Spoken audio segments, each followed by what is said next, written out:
Guys, आप लोग कैसे हैं और आप लोगों की पढ़ाई कैसी चल रही है। हम लोगों ने जैव प्रोसेस का यूनिट कंप्लीट हो चुका है। अपना चैप्टर नंबर 5 बायो का सिलेबस है ये, और अब इसके बाद अपन लोग क्वेश्चन आंसर कर रहे हैं इसके। तो चलिए देखते हैं आप अपना क्वेश्चन नंबर फर्स्ट क्या है आपका। हमारे जैसे बहुकोशिकीय जीवों में ऑक्सीजन की आवश्यकता पूरी करने में विसरण क्यों अपर्याप्त है। उत्तर है, हम जानते हैं कि बहुकोशिकीय जीवों में सभी कोशिकाएं अपने आसपास के पर्यावरण के सीधे संपर्क में नहीं रह सकती हैं। अतः साधारण विसरण द्वारा सभी कोशिकाओं और ऊतक तक ऑक्सीजन की पूर्ति नहीं हो पाती है, क्योंकि यह अत्यंत धीमी प्रक्रिया है। इसीलिए वहन तंत्र द्वारा शरीर के विभिन्न अंगों तक ऑक्सीजन पहुंचाई जाती है। यानी कि इनके पास जो है तो अलग से पूरा अंग तंत्र नहीं पाया जाता है। इनके पास क्या होती हैं, सेल होती हैं, कोशिका होती हैं, जैसे क्या करती हैं, विसरण के द्वारा जो है तो कि अपना जो है तो ऑक्सीजन लेती हैं और जो है तो इनके बॉडी को ऑक्सीजन मिलता है। आपका क्वेश्चन नंबर 2 है, कोई वस्तु सजीव है, इसका निर्धारण करने के लिए हम किस मापदंड का उपयोग करेंगे। यानी कि कैसे पता चलेगा कि कौन सा सजीव है कौन सा निर्जीव है। तो सजीव में क्या है आपका कि सजीव में जो है तो उसमें तो क्रियाएं होंगी जिससे जो मतलब जीवित हैं जीव, या कि प्राणी है, प्लांट है, कुछ भी जो अपने आसपास अपने सराउंडिंग में एनवायरनमेंट में देख रहा है, तो क्या है उसमें तो कुछ ना कुछ क्रियाएं होंगी, और जब क्रियाएं होंगी तो वो सजीव हैं। कोई भी वस्तु सजीव है, इसका निर्धारण हम निम्न मापदंडों द्वारा कर सकते हैं। जैसे क्या है आपका गति है, यानी कि मतलब गति करते हैं। जैसे हम लोग हैं तो क्या है एक जगह नहीं खड़े रहते, लेकिन प्लांट आपके क्या है एक जगह खड़े रहते हैं।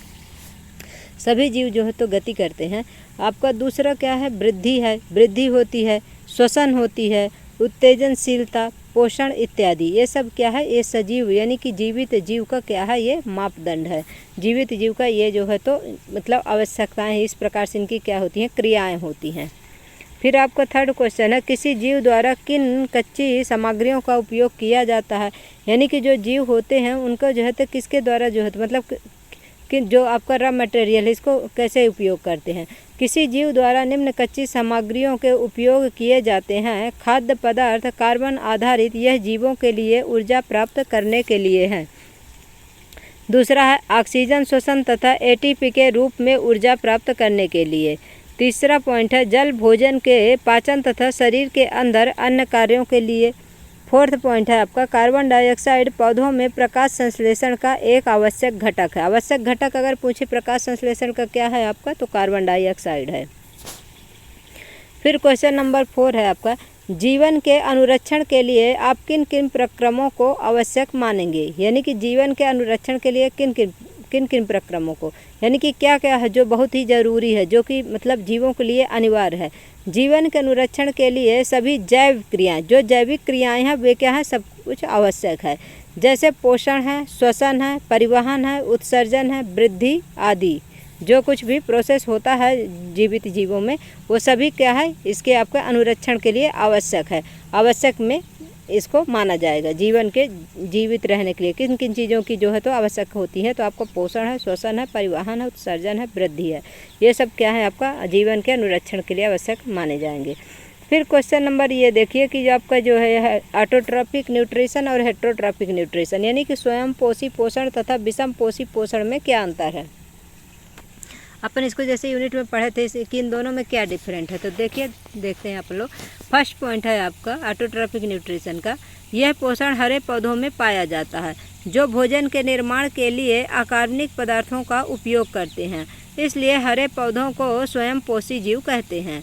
सेकंड पॉइंट है इसी का आपको विषम पोषी का, देखिए इसमें जंतुओं को अपने कार्बन तथा ऊर्जा की आवश्यकता के लिए पौधों तथा अन्य जीवों पर निर्भर रहना पड़ता है। उदाहरण के लिए शाकाहारी, मांसाहारी, मृतजीवी, या मतलब जैसे हम लोग जो है तो किस में आते हैं, तो हेटेरोट्रॉपिक न्यूट्रिशन में आते हैं, क्योंकि हम लोग किस में डिपेंड है, अपने प्लांट के ऊपर डिपेंड है, और किस में मांसाहारी पर डिपेंड है। इसलिए जो है तो क्या है आपका विषम पोषी यानी कि हेटेरोट्रॉपिक न्यूट्रिशन है। सेकंड पॉइंट है इस पोषण में कार्बन डाइऑक्साइड, जल, क्लोरोफिल तथा सूर्य के प्रकाश द्वारा कार्बनिक पदार्थ कार्बोहाइड्रेट का निर्माण होता है। इस प्रक्रिया को प्रकाश संश्लेषण कहते हैं। और आपको विषम पोषी यानी हेटेरोट्रॉपिक विषम पोषी पोषण में यह प्रक्रिया नहीं होती, यानी कि प्रकाश जो है तो हम लोग अपना भोजन जो है तो स्वयं नहीं बना सकते हैं, लेकिन पेड़ पौधे क्या है अपना भोजन स्वयं बनाते हैं। थर्ड पॉइंट है, यह पोषण हरे पौधों तथा साइनोबैक्टीरिया या नील हरे शैवाल में होता है। यह पोषण प्रायः सभी जंतुओं, मानव, परजीवी, कवक आदि में होता है। आपका जैसे हेटेरोट्रॉपिक न्यूट्रिशन किसमें होता है, 1 नंबर का क्वेश्चन इसमें से भी आपका बन सकता है। देखिए, यह पोषण प्रायः सभी जंतुओं में, किसमें, सभी जो जीव जंतु हैं उसमें, मानव में, परजीवी हैं जो दूसरे के ऊपर निवास करते हैं, जो है मतलब कहने का मतलब जैसे अमरबेल है, कसकुटा उसको बोलते हैं, ये क्या है दूसरे प्लांट से है, जू है, किलनी है, ये सब क्या है, ये जो है आपका परजीवी में आएगा। तो ये क्या है, परजीवी है। कवक जो है, तो कवक क्या है, मृत जो रहता है उससे जो है तो अपना भोजन प्राप्त करता है और उसी में जो है तो उगता है, आदि में होते हैं। और नील हरी शैवाल जो है तो ये किसमें आता है, आपका पोषण, क्योंकि अपना भोजन, नील हरी शैवाल जो होती है तो अपना भोजन बनाती है। जैसे काई जिसको बोलते हैं, आप देखे होंगे कि वो ऑटोमेटिक कैसे हरी हरी टंकी भरी रखी हो तो देखिए उसमें धीरे धीरे करके किस प्रकार से काई लग जाती है और वो जीवित रहती है, ना किसी जीव को खाती है, ना किसी के ऊपर डिपेंड रहती है। इसके मतलब वो क्या है कि अपना न्यूट्रिशन जो है तो स्वयं बनाती है। फिर आप देखिए क्वेश्चन नंबर 2, प्रकाश संश्लेषण के लिए आवश्यक कच्ची सामग्री पौधे कहाँ से प्राप्त करते हैं। अब पौधों के लिए जो आपका रॉ मटेरियल है कहाँ से मिलता है। प्रकाश संश्लेषण के लिए आवश्यक कच्ची सामग्री तथा उनके स्रोत निम्न है। जल, पौधों की जड़ें भूमि से जल प्राप्त करती हैं। जो जल है तो किससे जो है तो जड़ों से प्राप्त होता है पौधों को। फिर सेकंड पॉइंट है, कार्बन डाइऑक्साइड जो है तो कार्बन डाइऑक्साइड यानी CO2 होता है। पौधे इसे वायुमंडल से रंध्रों यानी स्टोमेटा के द्वारा प्राप्त करते हैं। आपका किसके द्वारा, स्टोमेटा के द्वारा। और कार्बन डाइऑक्साइड का फार्मूला क्या होता है, CO2 होता है। इसको कार्बन मोनोऑक्साइड बोलेंगे, जो CO बस है। थर्ड पॉइंट है, क्लोरोफिल, हरे पत्तों में क्लोरोप्लास्ट होता है। क्लोरोफिल जो होता है, हरे पौधे जो होते हैं उसमें क्या होता है, क्लोरोप्लास्ट होता है, जिसमें क्या मौजूद होता है, जिसमें क्लोरोफिल पाया जाता है। यानी कि क्लोरोफिल किसके अंदर पाया जाता है, क्लोरोप्लास्ट के अंदर पाया जाता है, जो क्या करते हैं, प्रकाश संश्लेषण का कार्य करते हैं। क्लोरोफिल, सूर्य का प्रकाश सूर्य से प्राप्त होता है। सूर्य का प्रकाश तो सूर्य से ही प्राप्त होता है। अब देखिए क्वेश्चन नंबर 3 क्या है, हमारे आमाशय में अम्ल की भूमिका क्या है। यानी कि जो अपना जो स्टमच है उसमें क्या है, अम्ल जो HCl पाया जाता है तो उसका क्या कार्य है। तो देखिए उसमें क्या होता है, अपन जो भोजन खाते हैं वो सड़े गले ना और मतलब अच्छे से डाइजेस्ट हो जाए, उसके लिए क्या होता है, HCl अम्ल पाया जाता है अपने पेट में, जिससे खाना जो है तो बिना सड़े हुए क्या हो, वो पाचन हो। और पाचन होगा तो उससे क्या होगा, उससे जो है तो प्रोटीन्स, कार्बोहाइड्रेट्स, वसा, ये सब चीज़ों का क्या होगा, पाचन होगा, जिससे क्या है अपने बॉडी को क्या मिलेगी, एनर्जी, ऊर्जा मिलेगा। तो फर्स्ट पॉइंट देखिए, आमाशय में HCl अम्ल की भूमिका आमाशय रस को अम्लीय बनाना है, क्योंकि एंजाइम पेप्सिन केवल अम्लीय माध्यम में ही प्रभावशाली ढंग से प्रोटीनों का पाचन कर सकता है। यानी कि प्रोटीन का पाचन किसमें होता है, जब पेप्सिन जो होता है आपका जो हार्मोन्स होता है, पेप्सिन एंजाइम जो होता है गाइस, पेप्सिन एंजाइम किसके उपस्थिति में प्रोटीन का पाचन करता है, HCl अम्ल की उपस्थिति में करता है। सेकंड पॉइंट है, अम्ल का एक अन्य कार्य यह भी है कि ये भोजन में मौजूद हानिकारक जीवाणुओं को मार देता है। यानी कि जो अपन भोजन खाते हैं उसमें अगर कोई भी बैक्टीरिया, फंगस है तो उसे क्या करता है, उसे नष्ट कर देता है। यह अधपचे भोजन का किण्वन नहीं होने देता है। अगर अधपचे भोजन का किण्वन हो जाएगा तो फूलकर बहुत हो जाएगा और जिससे जो है तो अपने पेट में गैस बन जाएगी और बहुत सारी प्रॉब्लम्स होगी। जिस प्रकार से ईस्ट को देखिए, अपन पढ़े थे ना कि ईस्ट को जो है तो क्या है, कार्बन डाइऑक्साइड की उपस्थिति में क्या होती है, उसमें थोड़ा सा शुगर डाल दें या कि फ्रूट्स का रस डाल दें, यानी कुछ भी मीठा चीज़, शर्करा डालेंगे तो क्या होगा, किण्वित होकर के वो, जैसे आप 2 चम्मच डालेंगे तो पूरा गिलास भर जाएगा। इस प्रकार से होता है। इसलिए क्या करता है, भोजन का किण्वन होने से बचाता है HCl। गाइज, आप लोगों को क्वेश्चन आंसर कैसे लगते हैं, आप लोगों को हमारी क्लास कैसी लगती है, आप लोग हमारे क्लास को जो है तो पढ़िए, जो समझ में नहीं आए उसे कमेंट बॉक्स में कमेंट करिए और लाइक करिए, शेयर करिए अपने दोस्तों में और सब्सक्राइब करिए गाइज, जिससे क्या है कि हमें थोड़ा मोटिवेशन भी मिलेगा और हमारे चैनल को थोड़ा ग्रोथ भी होगी। क्वेश्चन नंबर 4 है, पाचक एंजाइमों का क्या कार्य है। पाचक एंजाइम अघुलनशील जटिल कार्बनिक अणुओं को सरल घुलनशील अणुओं में परिवर्तित कर देते हैं। यानी कि जो एंजाइम होते हैं वो क्या होता है, जटिल कार्बनिक पदार्थों को सरल कार्बनिक पदार्थों में तोड़ देते हैं, जिससे क्या होता है, उसका डाइजेशन होता है, पाचन होता है, ताकि क्षुद्रांत की भित्ति द्वारा सरलतापूर्वक अवशोषित कर लिए जाए। आपकी जो बड़ी छोटी आंत होती है उसमें से क्या है, सब कुछ अवशोषित कर लिया जाता है, जो पोषक तत्व होते हैं, और जब बड़ी आंत में जाता है बाहर जाने के लिए, ये तो बड़ी आंत में जो इसका जो अतिरिक्त जो जल होता है उसका जो जल पाया जाता है उसे क्या करता है, उसे जल को अब्जॉर्ब कर लेता है और जो उत्सर्जित मल होता है उसको क्या करते हैं, त्याग कर देते हैं। इस प्रकार से क्या हुआ, ये एंजाइमों का कार्य है। क्वेश्चन नंबर 5 है, पचे हुए भोजन को अवशोषित करने के लिए क्षुद्रांत्र को कैसे अभिकल्पित किया जाता है। क्षुद्रांत के आंतरिक स्तर पर अनेक उंगली जैसे क्या होती हैं, प्रवर्ध होती हैं, यानी कि बिलाई पाई जाती है, जिन्हें क्या बोलते हैं, दीर्घ रोम कहते हैं। ये अवशोषण का यानी कि सतही क्षेत्रफल बढ़ा देते हैं, यानी कि अब्जॉर्बेशन का जो अब्जॉर्ब करता है, यानी कि जो अपने भोजन पच जाता है उससे जो एनर्जी मिलती है, कार्बोहाइड्रेट, प्रोटीन, वसा जो भी, उसे क्या करता है, अब्जॉर्ब करता है। उसके लिए दीर्घ रोम क्या हो जाएंगे, उंगली नुमा जो प्रवर्ध होते हैं वो थोड़ा बढ़ जाएंगे, जिससे क्या होगा, जब सतही क्षेत्रफल बढ़ा देगा तो उससे क्या है, जल्दी अब्जॉर्ब कर पाएगा।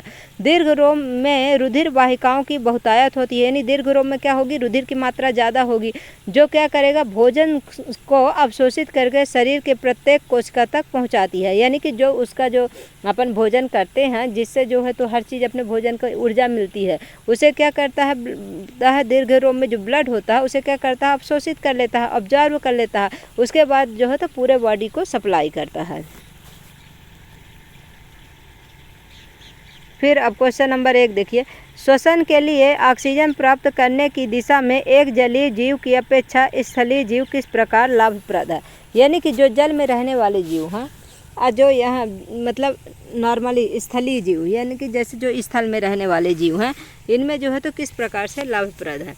तो देखिए फर्स्ट पॉइंट, जलीय जीव जल में विलेय ऑक्सीजन का उपयोग करते हैं, क्योंकि जल में विलेय ऑक्सीजन की मात्रा वायु में ऑक्सीजन की मात्रा की तुलना में बहुत कम है। इसलिए जलीय जीवों की श्वास दर स्थलीय जीवों की अपेक्षा द्रुत गति से होती है। यानी कि जो ऑक्सीजन की मात्रा क्या होती है, पानी में जो है तो कम मात्रा में रहता है, इसलिए जलीय जीव क्या करते हैं, मतलब जल्दी जल्दी सांस लेते हैं ऑक्सीजन की अपनी पूर्ति करने के लिए। और जो नॉर्मल स्थलीय जीव होते हैं ये थोड़ा धीरे धीरे आराम से सांस लेते हैं। फिर सेकंड पॉइंट देखिए, स्थलीय जीवों में ऑक्सीजन भिन्न भिन्न अंगों द्वारा अवशोषित की जाती है। इन सभी अंगों में एक रचना होती है जो उस सतही क्षेत्रफल को बढ़ाती है जो ऑक्सीजन बहुल वायुमंडल के संपर्क में रहता है। यानी कि ऑक्सीजन का जो क्षेत्रफल होता है क्या होता है, बढ़ जाता है, और जो ऑक्सीजन वायुमंडल में होती है उससे क्या है तो पर्याप्त ऑक्सीजन ले पाते हैं। फिर ये देखिए इम्पोर्टेंट क्वेश्चन आपका, ग्लूकोज के ऑक्सीकरण से भिन्न जीवों में ऊर्जा प्राप्त करने के विभिन्न पथ क्या हैं।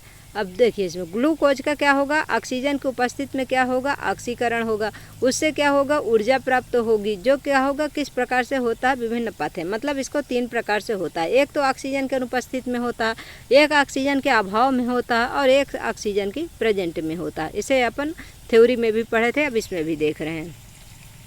तो इसमें देखिए ग्लूकोज के कितने कार्बन के अणु हैं, 6 कार्बन अणु हैं, और ये किसके अंदर ये प्रोसेस होती है, कोशिका द्रव्य के अंदर, यानी कि साइटोप्लाज्मा के अंदर होती है।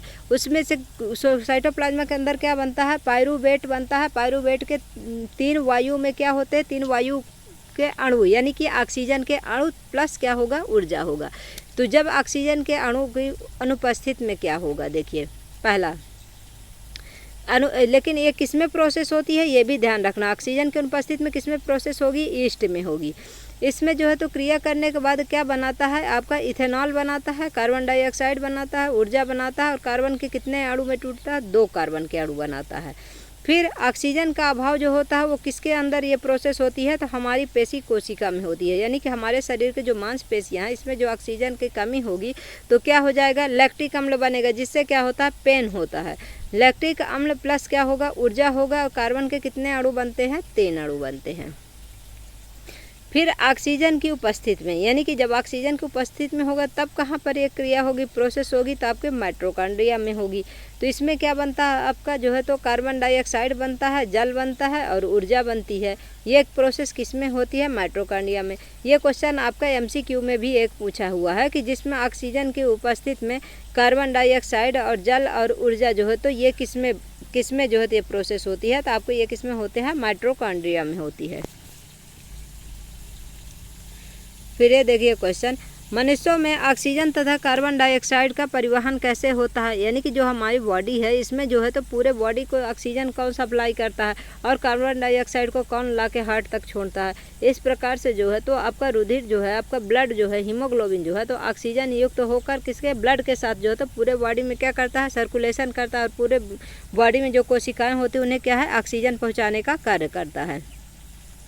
ऑक्सीजन का परिवहन मानव शरीर के फुफ्फुस कोशिकाओं की रुधिर वाहिकाओं में आरबीसी होते हैं, जिसमें मौजूद हीमोग्लोबिन ऑक्सीजन से संयुक्त होकर ऑक्सी हीमोग्लोबिन बनाता है तथा सभी ऊतकों एवं अंगों तक पहुंच जाता है। कार्बन डाइऑक्साइड CO2 का परिवहन ऑक्सीजन की अपेक्षा कार्बन डाइऑक्साइड जल में अधिक विलेय है, इसलिए ऊतकों से फुफ्फुस तक परिवहन हमारे रुधिर प्लाज्मा में विलेय अवस्था में होता है। यानी कि जो हमारा प्लाज्मा होता है इसमें क्या होता है, विलेय अवस्था में होता है कार्बन डाइऑक्साइड। तो कार्बन डाइऑक्साइड क्या होता है, ऊतक के द्वारा चला जाता है फिर से आपका रेड ब्लड सेल के द्वारा, यानी कि ऑक्सी हीमोग्लोबिन के द्वारा जो है तो आपका जो है तो प्लाज्मा के द्वारा जो विलेय अवस्था में जो होता है वो क्या होता है, वापस चला जाता है कार्बन डाइऑक्साइड हार्ट में, जो कि लंग्स में जाके शुद्ध होता है और आपका ऑक्सीजन युक्त जो ब्लड होता है हीमोग्लोबिन ऑक्सी हीमोग्लोबिन बनाता है। जो ऑक्सी हीमोग्लोबिन क्या है, पूरे बॉडी का जो है तो सप्लाई करता है ऑक्सीजन। फिर क्वेश्चन नंबर 4 देखिए, गैसों के विनिमय के लिए मानव फुफ्फुस में अधिकतम क्षेत्रफल को कैसे अभिकल्पित किया जाता है। यानी कि जो गैसों का विनिमय है तो किस प्रकार से होता है और कितना इसका क्षेत्रफल होता है। तो फुफ्फुस के अंदर यानी कि पल्मोनरी के अंदर मार्ग छोटी और छोटी नलिकाओं में विभाजित होती हैं, किसमें, कैपिलरीज होती हैं, जो अंत में गुब्बारे जैसे छोटी छोटी जो है तो संरचनाएं होती हैं। संरचना में अंतर्कृत हो जाता है, जिसे क्या बोलते हैं, कूपिका कहते हैं। जो कैपिलरी होती हैं वो क्या है, कैपिलरीज में जो है तो छोटी छोटी में डिवाइड हो जाएंगी और छोटी छोटी क्या होगी, कूपिका बना लेंगी। उसमें जो है तो आप देखिएगा डायग्राम में उसमें दिखाया हो किस प्रकार से कूपिका बनती है। कूपिका का एक सतह उपलब्ध कराती हैं जिसमें गैसों का विनिमय हो सकता है। यदि कूपिकाओं की सतह को फैला दिया जाए तो यह लगभग 80 से 100 वर्ग मीटर क्षेत्र ढक लेगा। मतलब इतनी सारी कूपिकाएं अपने अंदर पाई जाती हैं जो कि क्या करती हैं, ये कितना लगभग ये क्षेत्रफल ले लेंगी, 80 से 100 वर्ग मीटर का क्षेत्रफल।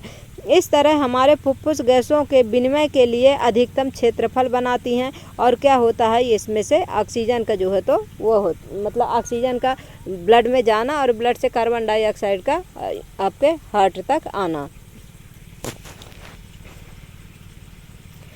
मानव में वहन तंत्र के घटक कौन से हैं और इस घटकों से क्या कार्य है। यानी कि जो आपका ये ट्रांसपोर्ट का काम करता है, ट्रांसपोर्टेशन का कौन करता है, आपका हीमोग्लोबिन करता है, हार्ट करता है, रुधिर वाहिकाएं ब्लड वेसल्स हैं, ये हैं क्या करती हैं, ये जो है तो ऑक्सीजन का जो है तो आपके इसमें क्या करता है, वहन करता है।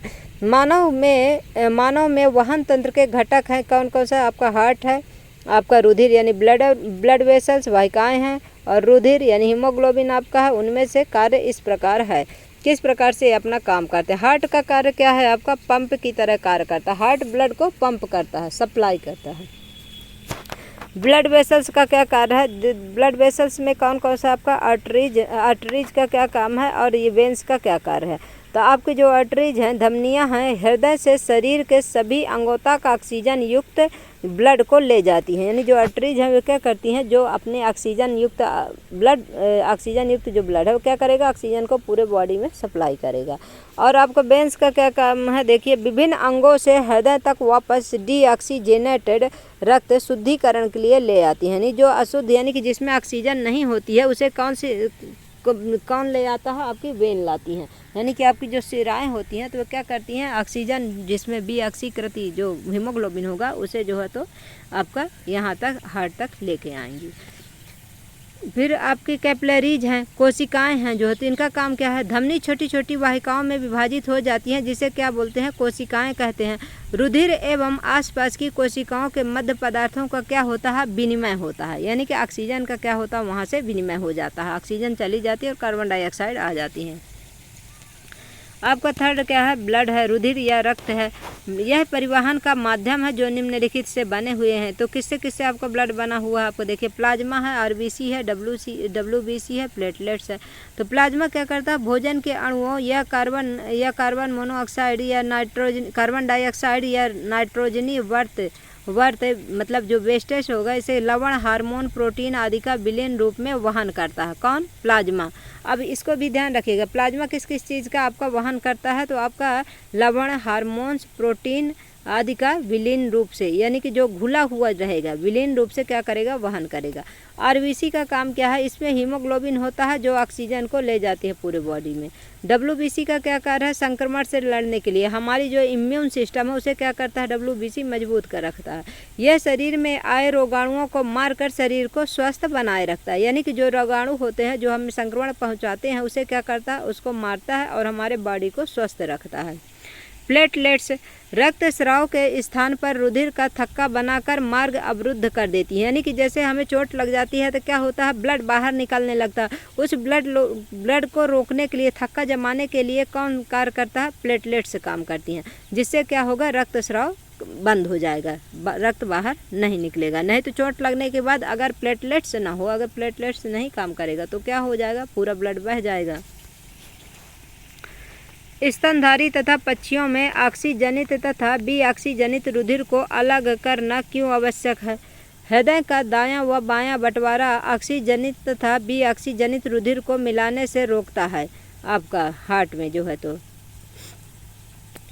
तथा शरीर को उच्च दक्षतापूर्ण ऑक्सीजन की पूर्ति करता है, क्योंकि पक्षी और स्तनधारी जंतुओं को अपने शरीर के टेम्परेचर को बनाए रखने के लिए क्या होता है, निरंतर ऊर्जा की आवश्यकता होती है। निरंतर ऊर्जा की आवश्यकता होती है, जिसके लिए यह बहुत लाभदायक होता है कि जो है तो आपका लगातार जो है तो ब्लड का क्या होगा, पूरे बॉडी में संचार होता रहेगा, जिससे क्या होगा, बॉडी का टेम्परेचर जो है तो एक निश्चित बना रहेगा। उच्च संगठित पादप में वहन तंत्र के घटक क्या हैं। अब इसके वहन तंत्र, अब जैसे जो प्लांट्स में है तो आपका ये इसमें कौन सा ट्रांसपोर्टेशन का काम करता है, तो आपके कौन कौन से होते हैं, इसमें जाइलम और फ्लोएम होते हैं। जाइलम का क्या काम रहता है, आपका जो जल है, जल को क्या करता है, पूरे प्लांट में पहुंचाता है। और आपको फ्लोएम का क्या कार्य रहता है, फ्लोएम का जो है तो जो भोजन बनता है उसे जो है तो पूरे प्लांट को देना, जो फल बनते हैं उसको देना, जो फूल है, फल है, पत्तियां हैं, सबको क्या है, भोजन पहुंचाना फ्लोएम का काम है। उच्च संगठित पादप में निम्नलिखित वहन तंत्र होते हैं, अब देखिए कौन कौन से हैं। जाइलम टिश्यूज है, जाइलम ऊतक पादप के जड़ से खनिज, लवण तथा जल इसके सभी अंगों तक पहुंचाता है। जाइलम ऊतक में जड़ों, तनों और पत्तियों की वाहिनिकाएं तथा वाहिकाएं आपस में जुड़कर जल संवहन वाहिकाओं का एक जाल बनाती हैं, जो पादप के सभी भागों से संबंध होता है। फिर सेकंड पॉइंट क्या है आपका, फ्लोएम ऊतक क्या है, फ्लोएम टिश्यूज के क्या कार्य है। भोजन तथा अन्य पदार्थों का संवहन, भोजन तथा अन्य पदार्थों का संवहन पत्तियों से अन्य सभी अंगों तक फ्लोएम ऊतक द्वारा पहुंचाया जाता है। यानी फ्लोएम ऊतक का काम क्या है कि जो भोजन बनता है उसे जो है तो प्लांट को पूरे देना है, जो फ्रूट्स बनेंगे उन्हें देना है, जो लीफ है उन्हें देना, इन सबको क्या करना है, आपको भोज्य पदार्थों को पहुंचाने का कार्य कौन करेगा, फ्लोएम करेगा। पादप में जल और खनिज लवण का वहन कैसे होता है। अब प्लांट्स में खनिज और लवण का कैसे वहन होता है, तो वही जल के द्वारा, जाइलम के द्वारा होगा। पौधों में जल और खनिज लवण का वहन जाइलम ऊतक द्वारा होता है। जड़ों की कोशिकाएं मृदा के संपर्क में हैं तथा वे सक्रिय रूप से आयन प्राप्त करती हैं। यह जड़ और मृदा के मध्य आयन संचरण में एक अंतर उत्पन्न करता है। इस अंतर को समाप्त करने के लिए जल अनवरत गति से जड़ के जाइलम में जाता है और जल के स्तंभ का निर्माण करता है, जो लगातार ऊपर की ओर धकेलता जाता है। जिस प्रकार अपन थ्योरी में देखे थे, प्लांट का जो डायग्राम बना था उसमें दिखा रहा था किस प्रकार से जल जो है तो ऊपर जाता है, जो एरो का निशान बना हुआ था। यह दाब जल को ऊंचाई तक पहुंचाने में पर्याप्त नहीं होता है, इसीलिए क्या होता है, उसमें एक फोर्स बनता है जिसे क्या बोलते हैं, कर्षण बोलते हैं।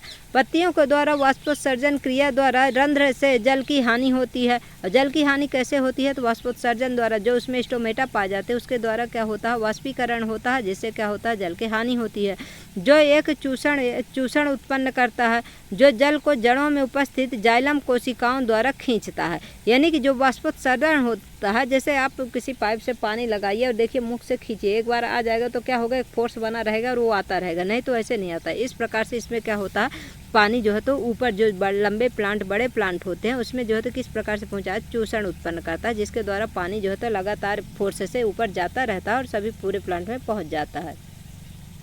अतः वाष्पोत्सर्जन कर्षण जल की गति के लिए एक मुख्य प्रेरक बल है। अब ये कर्षण बल किसके लिए है, वाष्पोत्सर्जन के लिए है। और चूषण किस लिए है, जाइलम से पौधों, जाइलम के द्वारा जल को अवशोषित करके उसे पूरे प्लांट में पहुंचाने के लिए है। पादप में भोजन का स्थानांतरण कैसे होता है। प्लांट में भोजन का स्थानांतरण अभी तो अपन पढ़ चुके हैं, अभी से थोड़ा डिटेल से भी पढ़ लेते हैं। पादप में भोजन का स्थानांतरण फ्लोएम ऊतक द्वारा होता है। प्रकाश संश्लेषण के उत्पादों के अलावा फ्लोएम अमीनो अम्ल तथा अन्य पदार्थों का परिवहन भी करता है। ये पदार्थ विशेष रूप से जड़ के भंडारण, फलों, अंगों, फलों, बीजों तथा वृद्धि वाले अंगों में ले जाए जाते हैं। यानी कि प्लांट को जहाँ आवश्यकता होती है एनर्जी की, वहीं ये फ्लोएम जो है तो भोज्य पदार्थों को ले जाकर देते हैं। भोजन तथा अन्य पदार्थों का स्थानांतरण संलग्न साथी कोशिका की सहायता से चालनी नलिका में ऊपरमुखी तथा अधोमुखी दोनों सिराओं में होता है।